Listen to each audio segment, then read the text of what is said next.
Welcome to Here Comes the Boom, a KSR and KSR Plus recruiting podcast talking all things Kentucky basketball recruiting.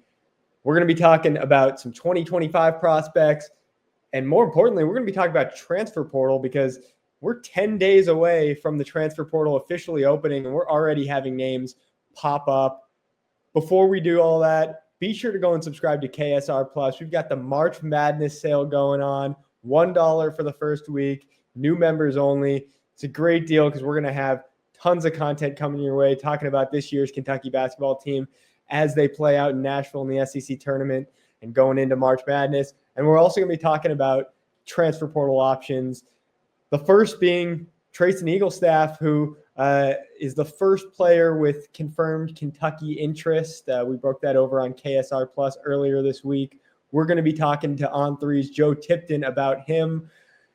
And then Nate Ament, let's talk about him because he is committing April 1st is the believed date. He's down to a Final Five, and his fan stake is going off. We've got a 10 times boost for Nate Ament. So if you go in and stake him, fan stake will match 10 times of your stake up to $100.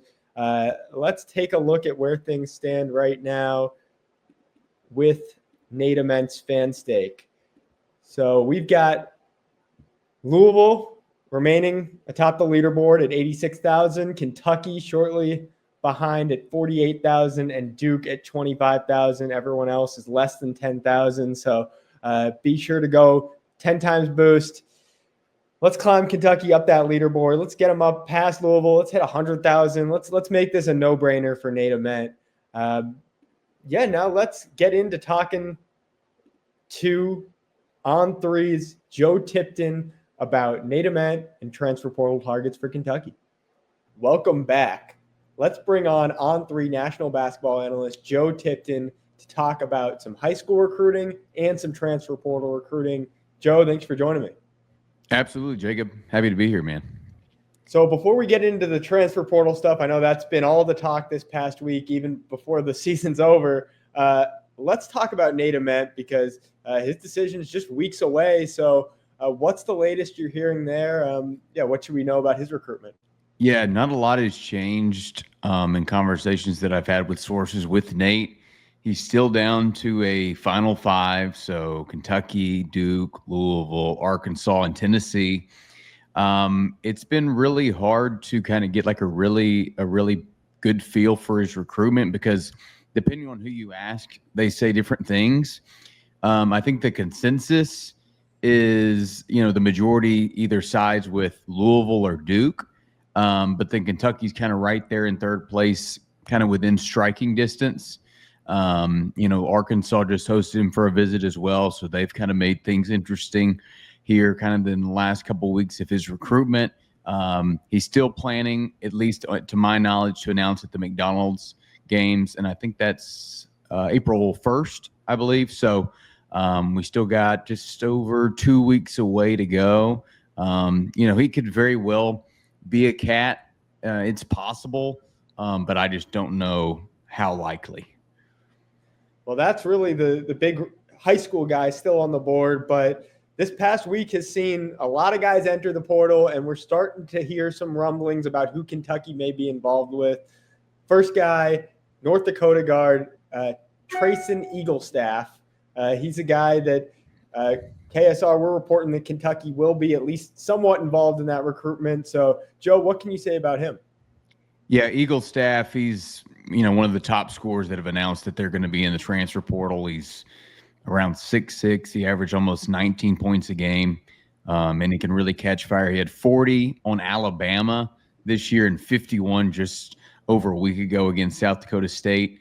And he's a guy that he loves to operate out of the ball screen, dribble handoff, ISO situations. He can score in a variety of ways, either, taking it to the rim or pulling up, and he's got very deep range as well. So I think he would, kind of match how Kentucky wants to play, especially get, up and down quickly and shoot a lot of threes. So he's just a guy that can really just go out and give you a bucket. His shooting percentages aren't quite as high as you would like to see in a guard. However, he played for a not so great North Dakota team, and he kind of had the weight of of the world on his shoulders to try to just will that team to as many wins as possible.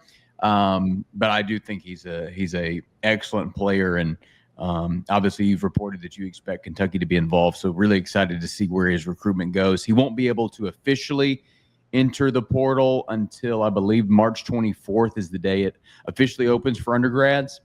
And then schools will be able to reach out to him directly. So he's the one confirmed guy we have. Be sure to go check out my interview with Trayson over on KSR Plus. But there's been a lot of names that have announced they're going to be entering the portal. I'm sure there's going to be more names coming. So, Joe, do you mind just talking a little bit about maybe some names that you think Kentucky could be going after in the portal? Yeah, it's kind of hard to say just because there's so much gray area involved, right, in terms of, if they're not in the portal, like who's going to transfer, who's not. I think this is the first year where no one is safe, like no team is safe, no player, like every player could transfer, right? Like in the past, it was always like, oh yeah, he'll be back in school, or like, oh yeah, he'll be back at like fill in the blank Big 12 program. But now it's like, no one is back until they say they are, and anyone could be in the portal for the right amount of money or the right opportunity. So like, I don't want to speculate too much, but obviously anytime there is a head coaching change, so like schools like Virginia, NC State, Florida State, Indiana, Miami, basically we've seen history suggests majority of those players ends up hitting the portal. So like Virginia, a guy like Isaac McNeely could be a player that Kentucky could be interested in if he decides to go into the transfer portal. Florida State has quite a few guys: Taylor Boboan, Jameer Watkins, Daquan Davis. Those are all guys I'm sure they'll meet with their new head coach, Luke Locks, here in the coming days if they haven't already decided to see if they want to, run it back at Florida State or test, the portal waters, if you will. Miami has a new head coach now, and Jay Lucas, the former Duke assistant. He'll obviously meet with his players. So there's a ton of guys out there, and there's going to be, plenty more to come. Well, Joe, we'll certainly be following all the work that you do over on On3. Thanks for joining us today. Excited to have you back soon. Absolutely, Jacob. Anytime. Today's final thought is it's officially transfer portal season. Well, maybe not officially. We still got 10 more days for that, but you're going to start to see tons of players announcing they're entering the portal. You're going to start to see some interest creep up on Kentucky's side. That's all going to hit ahead on the 24th when the portal opens, and that's when we're going to start to hear a lot of contact and get some idea on where Kentucky will fill out this roster. In the meantime, go and subscribe to KSR Plus for all that information. Subscribe to the KSR YouTube channel, and we'll see you again soon.